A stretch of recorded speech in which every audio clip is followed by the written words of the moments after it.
So, Colson Whitehead is the New York Times bestselling author of The Noble Hustle, Zone 1, Sag Harbor, The Intuitionist, John Henry Days, Apex Hides the Hurt, and one collection of essays, The Colossus of New York.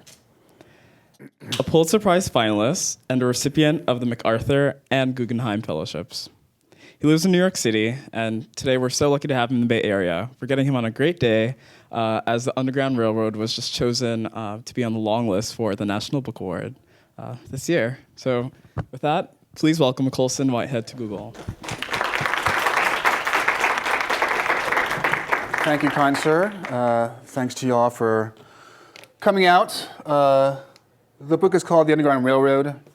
I first had the idea for it about 16 years ago. I was laying on my couch, as I like to do in the afternoons,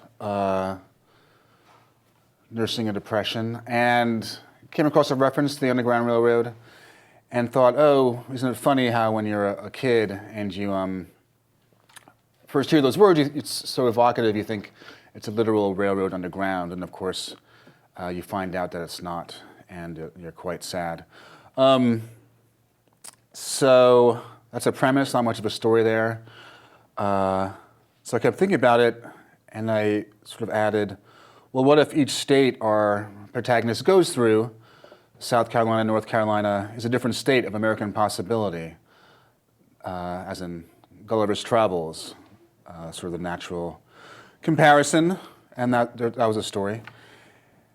And I didn't feel up to writing it 16 years ago. I didn't feel ready. I sort of assumed I would screw it up. But if I put it off and maybe try it again later, with a few more books under my belt, a little more mature, it might actually turn out okay. So each time I finished a book, I would go to my notes and try to figure out if I was ready. And the answer would always be no, until about 2.5 years ago. I had an idea for a book that was all ready to go. I had sold it to my editor, and I decided to tell my wife about this Underground Railroad idea and see what she thought. And she said, I don't want to say that your idea about a Brooklyn writer going through a midlife crisis is dumb per se, but this Underground Railroad book sounds really good. So that was one person. And then I went to my agent, who I've been with for 18 years, through thick and thin, and I told her about the idea, and she said, both ideas sound good, which is not very helpful. But then she emailed me 2 days later, which she never does, and said, I've been thinking about that Underground Railroad idea, and maybe you should pursue it. So that was two people. I went to my shrink, told her the idea, and she was like, what are you, crazy? Well, I mean, we both know you're crazy, but I think this Underground Railroad story is up your alley. And so I went to my editor, to whom I'd already sold that book about the writer going through the midlife crisis. And he responded with, giddy up, motherfucker, which is publishing for, I think that's a good idea, you should pursue it. So I did. The story is about Cora, a young girl on a plantation in Georgia, running north. In this first section I'll read, she's on her home plantation. She's a stray, an orphan in the parlance of the plantation. Her mother has run off years before, and she has no relatives. She's about 16 or 17. She's not entirely sure because slave masters didn't keep track of their slaves' ages. In the same way you might know that your dog Scruffy is 8 years old and not know his exact birthday.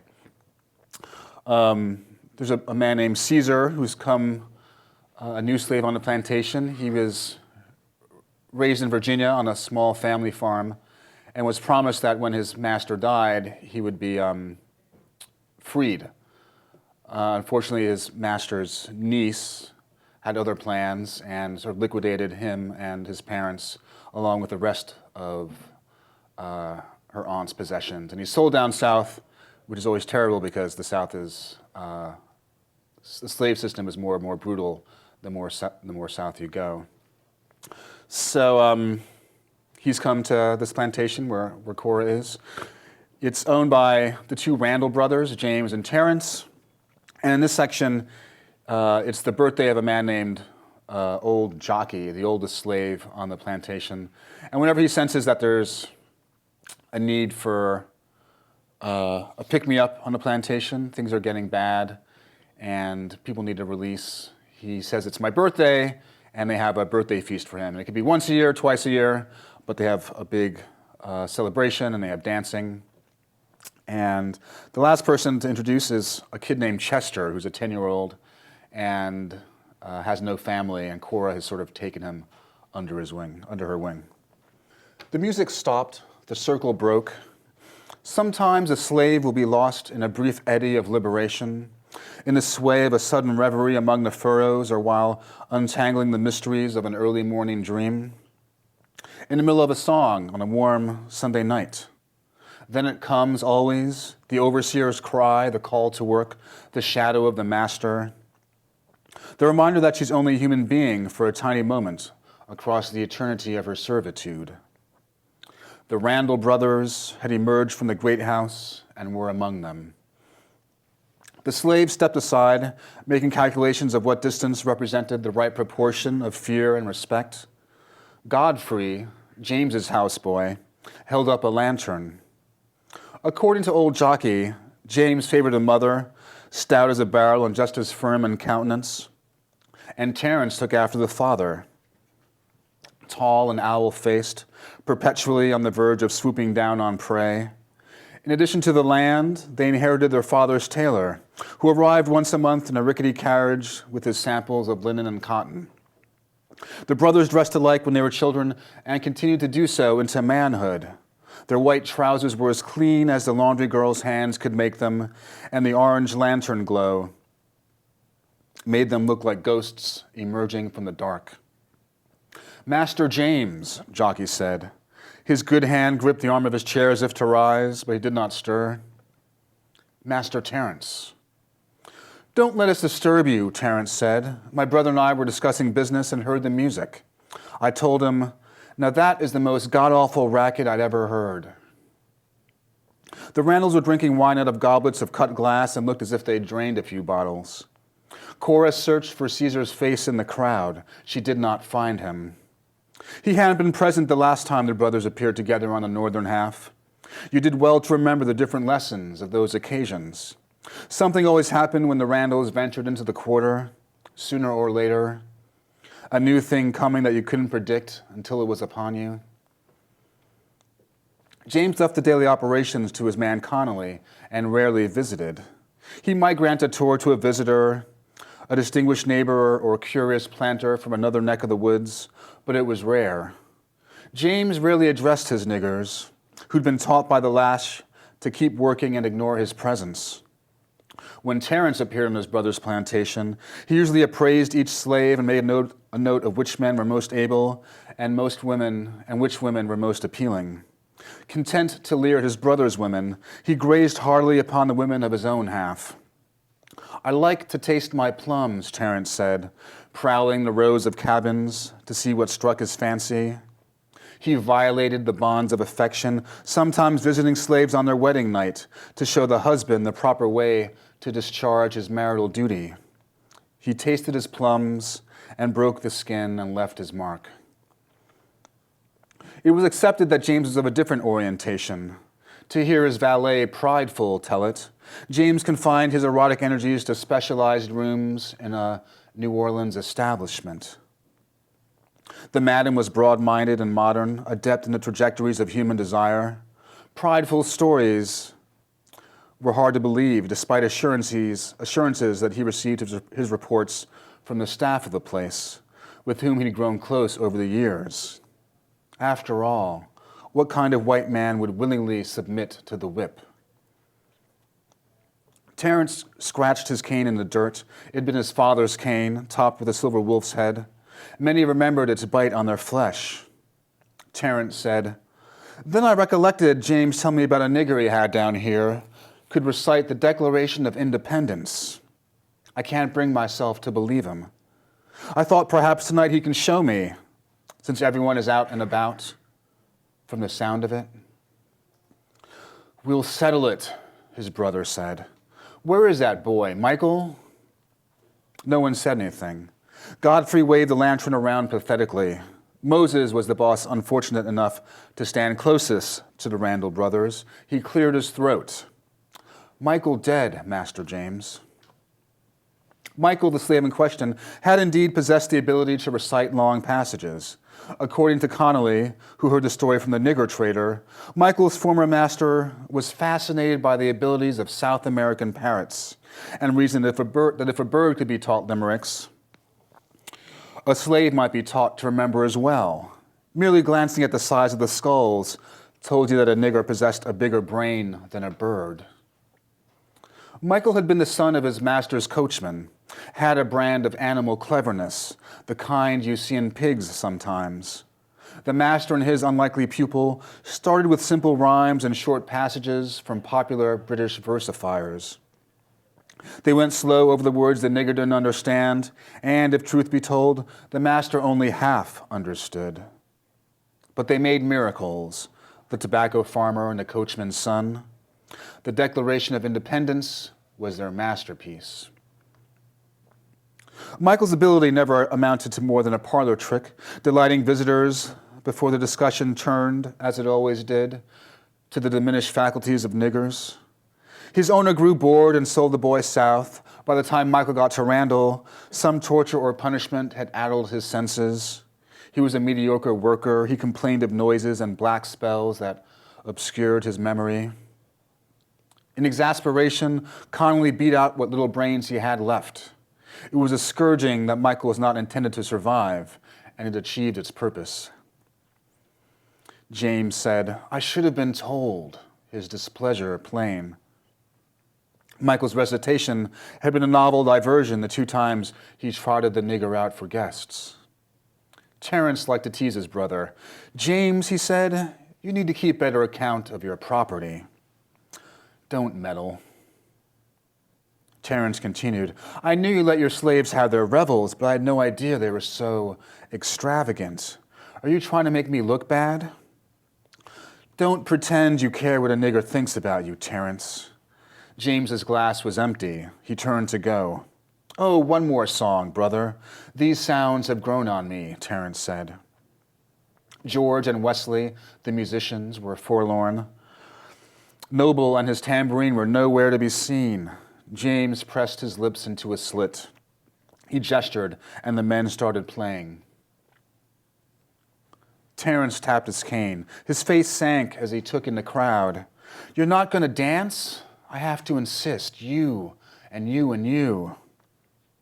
They didn't wait for their master's signal. The slaves of the northern half converged on the alley, haltingly, trying to insinuate themselves into their previous rhythm and put on a show. Putting on a show for master was the familiar skill, the small angles and advantages of the mask, and they shook off their fear as they settled into the performance. Oh, how they capered and hollered, shouted and hopped. Certainly this was the most lively song they'd ever heard, the musicians the most accomplished players the colored race had to offer. Cora dragged herself into the circle, checking the Randall brothers' reactions on every turn like everyone else. Jockey tumbled his hands in his lap to keep time. Cora found Caesar's face. He stood in the shadow of the kitchen, his expression flat. Then he withdrew. "You!" It was Terence. He held his hand before him as if it were covered in some eternal stain that only he could see. Then Cora caught sight of it, the single drop of wine staining the cuff of his lovely white shirt. Chester, the boy, had bumped him. Chester simpered and bowed before the white man. Sorry, master. The cane crashed across his shoulder and head again and again. The boy screamed and shrank to the dirt as the blows continued. Terence's arm rose and fell. James looked tired. One drop. A feeling settled over Cora. She'd not been under its spell in years, ever since she brought the hatchet down on Blake's doghouse and sent the splinters into the air. She'd seen men hung from trees and left for buzzards and crows, women carved open to the bones with the cat o' nine tails. feet cut off to prevent escape, and hands cut off to stop theft. She'd seen boys and girls younger than this beaten and had done nothing. This night, the feeling settled on her heart again. It grabbed hold of her, and before the slave part of her caught up with the human part of her, she was bent over the boy's body as a shield. She held the cane in her hand like a swamp man handling a snake, and saw the ornament at its tip. The silver wolf bared its silver teeth. Then the cane was out of her hand. It came down on her head. It crashed down again, and this time the silver teeth ripped across her eyes and her blood splattered the dirt. This next brief reading is about a woman named Ethel. Cora does escape the plantation and moves through South Carolina and North Carolina. In North Carolina, in this alternative history of that state, the government has come up with a plan to solve a final solution to solve the problem of the Negro, which is to abolish Negroes. And if you're caught in the street, you can be killed, lynched. The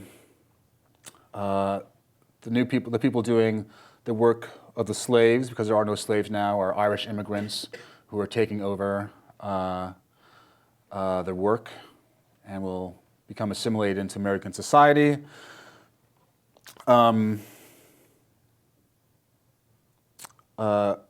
Martin is a reluctant abolitionist. His father worked on the Underground Railroad, and one day when he's putting his father's affairs in order after his father dies, he gets a message that there's someone waiting in the railroad, and that's how he discovers that his father is an abolitionist, and he ends up being an accidental conductor on the Underground Railroad. His wife Ethel is even more reluctant, and this is her story.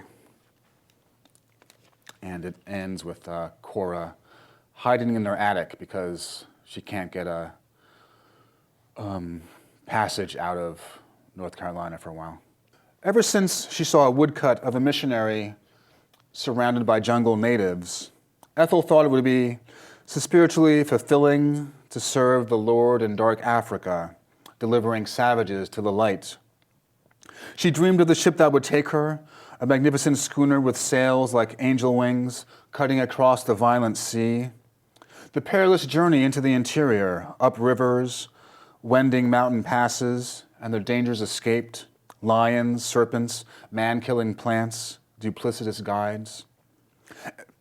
And then the village, where the natives receive her as an emissary of the Lord, an instrument of civilization. In gratitude, the niggers lift her to the sky, praising her name, Ethel, Ethel. She was 8 years old. Her father's newspapers contained tales of explorers, unknown lands, pygmy peoples. The nearest she could get to the image in the newspaper was playing missionary and native with Jasmine. Jasmine was like a sister to her. The game never lasted long before they switched to the game of husband and wife, practicing kisses and arguments in the cellar of Ethel's house. Given the color of their skins, there was never any doubt over their roles in either game. Ethel's habit of rubbing soot into her face notwithstanding. Her face blackened. She practiced expressions of amazement and wonder in front of the mirror so that she'd know what to expect when she met her heathens. Jasmine lived in the upstairs room with her mother, Felice. The Delaney family owned Felice's mother, and when Edgar Delaney turned 10, he received Felice as a present. Now that he was a man, Edgar Delaney recognized that Felice was a miracle, tending to the affairs of her house as if she were born to it. He recounted her darky wisdom as a matter of routine, sharing her parables about human nature with guests whenever she disappeared into the kitchen, so that when she returned, their faces glowed with affection and jealousy. He gave her passes to visit the Parker plantation every New Year's Day feast. Felice's sister was a washwoman there. Jasmine was born 9 months after one such visit, and now the Delaneys owned 2 slaves. Ethel thought that a slave was someone who lived in your house like family, but was not family. Her father explained the origin of the Negro to disabuse her of this colorful idea. Some maintained that the Negro was a remnant of a race of giants who ruled the earth in an ancient time. But Edgar Delaney knew that they were descendants of cursed black Ham, who had survived the flood by clinging to the peaks of a mountain in Africa. This is actually a real belief of racists in the 1830s. It's, crazy. Ethel thought that if they were cursed, they required Christian guidance all the more. On her 8th birthday, Ethel's father forbid her to play with Jasmine so as not to pervert the natural state of relations between the races. Ethel did not make friends easily, even then. She sobbed and stomped for days. Jasmine was more adaptable. Jasmine assumed simple duties around the household and took over her mother's position when Felice's heart seized and she fell mute and paralyzed. Felice lingered for months, her mouth open and pink, eyes foggy, until Ethel's father had her removed. Ethel observed no disturbance in her old playmate's face when they loaded her mother into the cart. By then, the two did not speak outside of household matters. The house had been built 50 years before and the stairs creaked. A whisper in one room carried over into the next two. Most nights, after supper and prayers, Ethel heard her father going up the crooked stairs, guided by the bobbing light of his candle. Sometimes she sneaked to her bedroom door and caught a glimpse of his white bedclothes, disappearing around the corner. "Where are you going, Father?" she asked one night.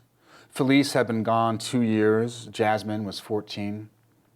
"Going upstairs," he said, and both experienced a strange relief now that they had a term for his nocturnal visits. He was going upstairs. Where else did the stairs lead? Her father had given one explanation for the separation of races in fratricidal punishment. His nighttime trips elaborated on the arrangement. Whites lived downstairs and blacks lived upstairs, and to bridge that separation was to heal a biblical wound.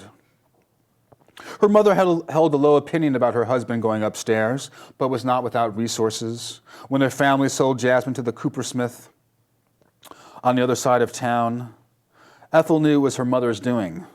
There was no more going upstairs when the new slave took up residence. Nancy was a grandmother, slow in her steps and half-blind. Now it was her wheezing that penetrated the walls, not footsteps and squeals. The house had not been so orderly and clean since Felice. Jasmine had been efficient, but distracted. Jasmine's new home was across the way in Colored Town. Everyone whispered that the child had his father's eyes. One day over lunch, Ethel announced that when she was old enough, she intended to spread the Christian word to African primitives.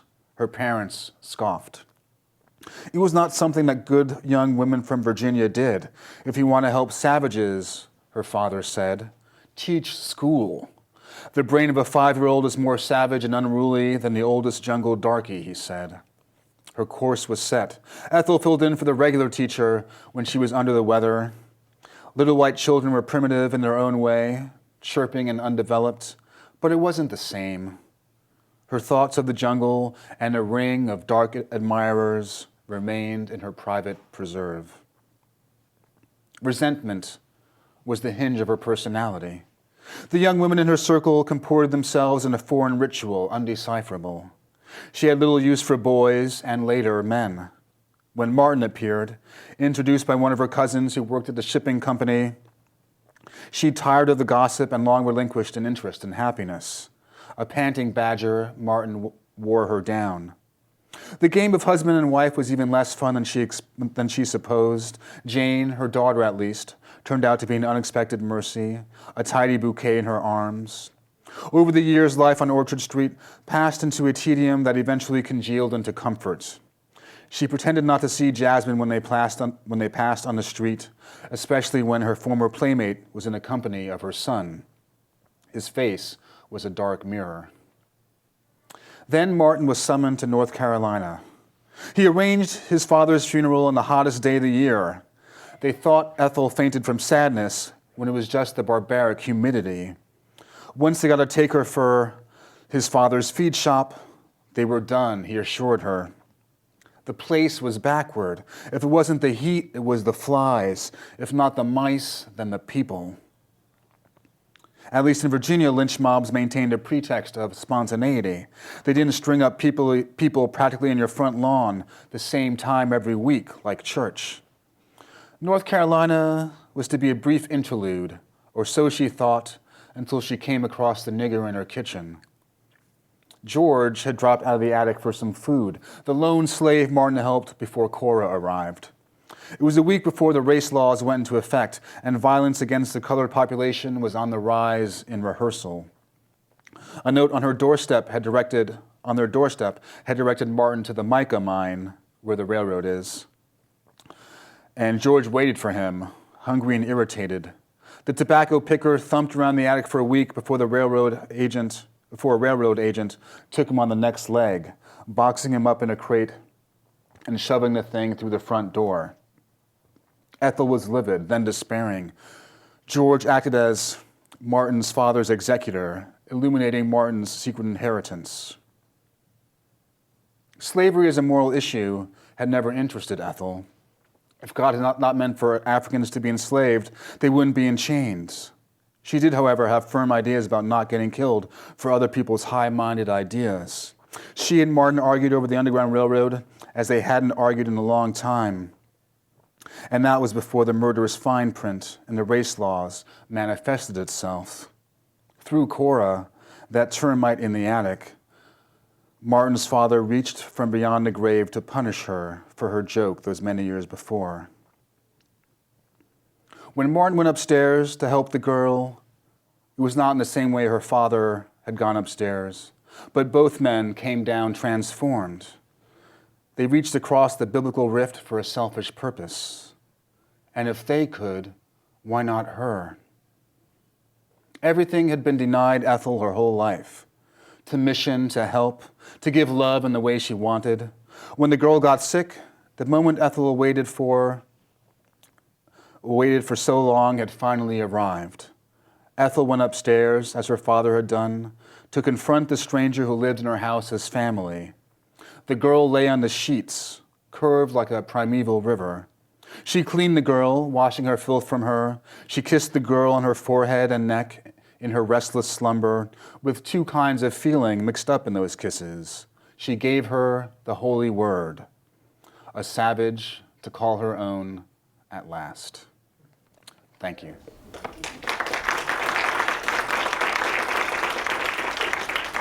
So, are there any questions? In 2012, you came out with 11 rules for writing. Rule number 2, don't go searching for your subject, let your subject find you. You touched on this briefly, but how did the Underground Railroad keep finding you? Well, I think, I really thought 16 years ago that was a good idea, and I wanted to do justice to it. And every couple of years when I took out my notes, I would realize that I was not up to the task. And that list of writing tips is sort of like a joke on the sort of cliches you hear in writing class, but they contain a kernel of truth, like a lot of cliches. But I often tell my students something that I didn't remember to apply to myself, which is that if a story sounds scary or too challenging and beyond the scope of your powers, maybe that's the story you should be writing. Don't write the safe one that you know you can do. Write the story that scares you shitless, and the one you don't know you can do. So I think that finally brought me around to tackle this, 2.5 years ago. And so I can't help but think, so you're a New York author, the Underground Railroad, you're taking it from a metaphor to being this very physical thing. Did you think about New York when you were writing this book at all? Well, probably when I first heard of it in 4th grade, I envisioned like a subway tunnel. And there is one station in the book. She goes to different states and a couple of different stations.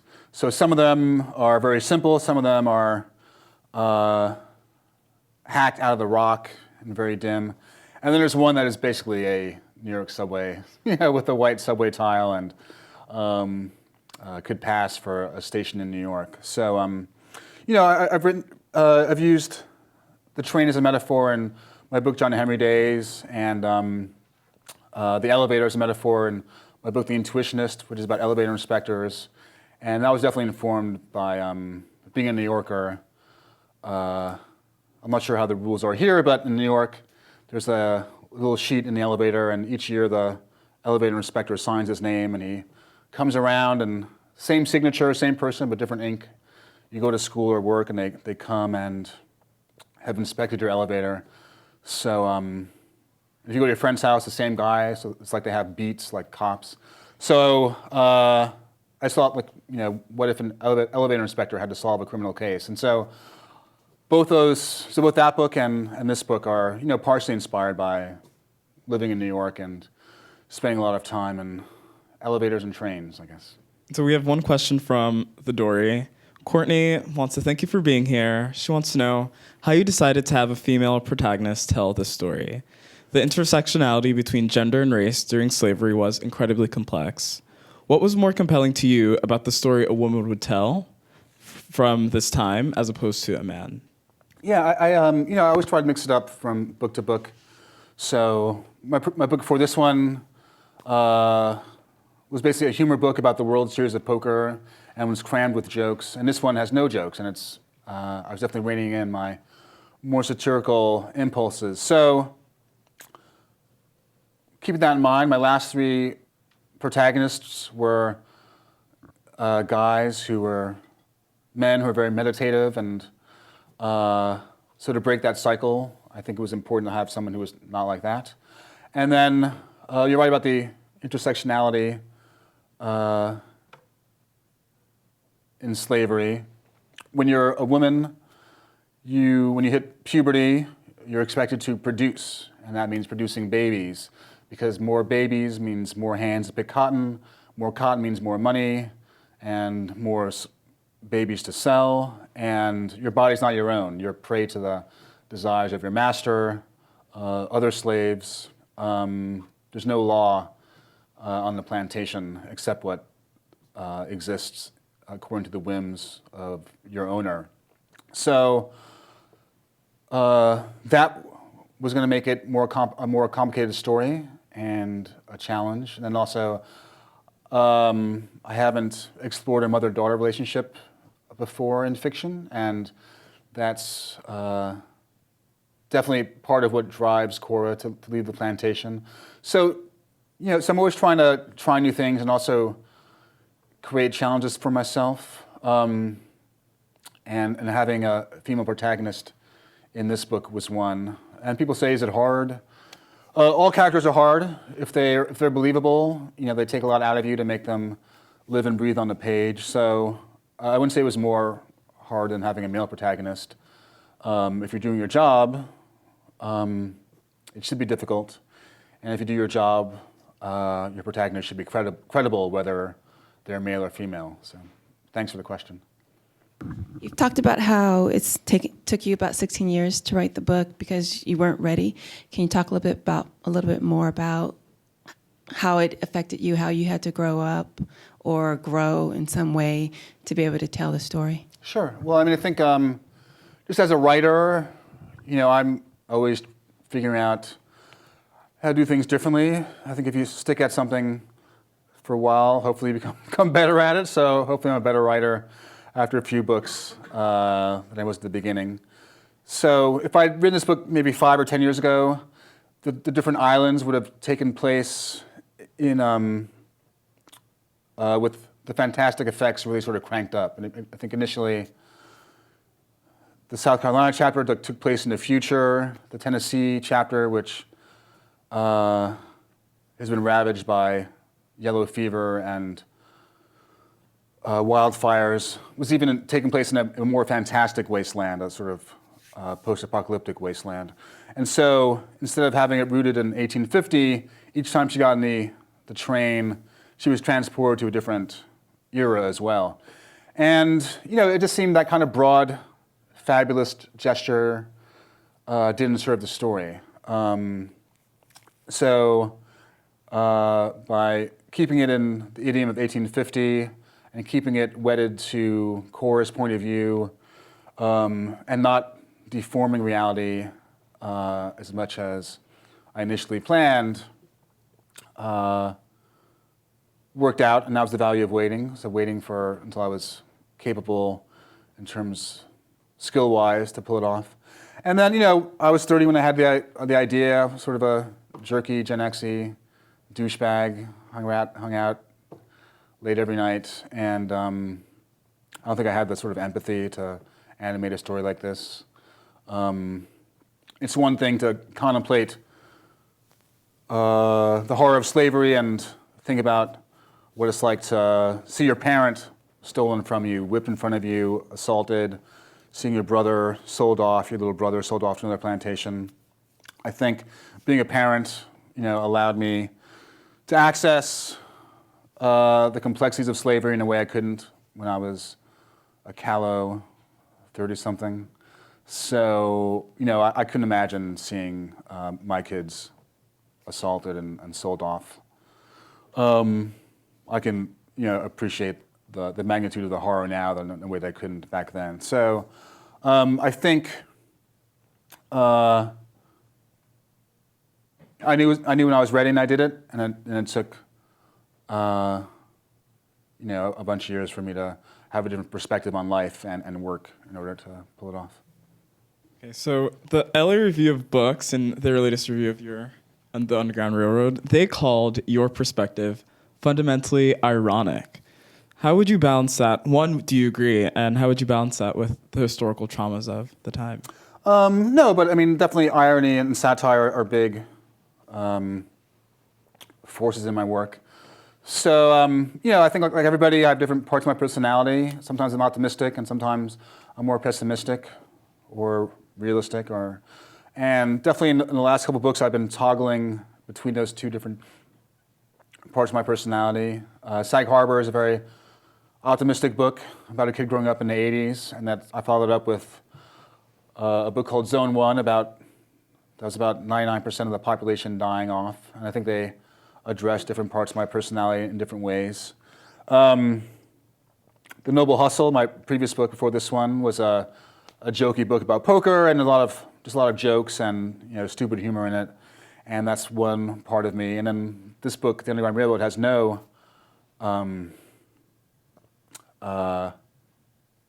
jokes in it. It's quite bleak. And so I think like everyone else, I have these different trajectories in my personality.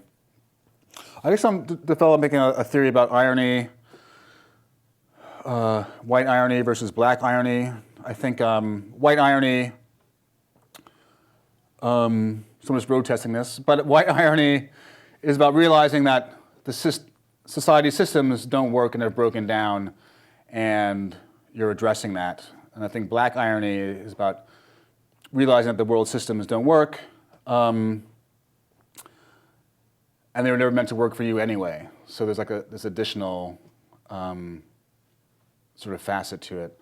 So definitely in my more satirical work, I am sort of mining black irony to animate the stories. And I think that's definitely there in Zone 1 and The Intuitionist and John Henry Days. Is it in this book? I'm not really sure. I think it's pretty straight-faced. What's next? What's next? I think it's going to be a novel set in 1960s Harlem. I'm always trying to write about New York in a contemporary way, and I keep failing. The Intuitionist takes place in an alternative New York, an alternative 20th century. Zone 1 takes place in a utopian New York. Everyone's dead except for the main characters, so you don't have to worry about lines at Whole Foods or waiting for a cab. And then I was trying to write this story about a Brooklyn writer that I was talking about at the top of the hour, but it didn't work. I ended up abandoning it for this. So this book seems safe. It takes place in the 60s. It's not contemporary New York.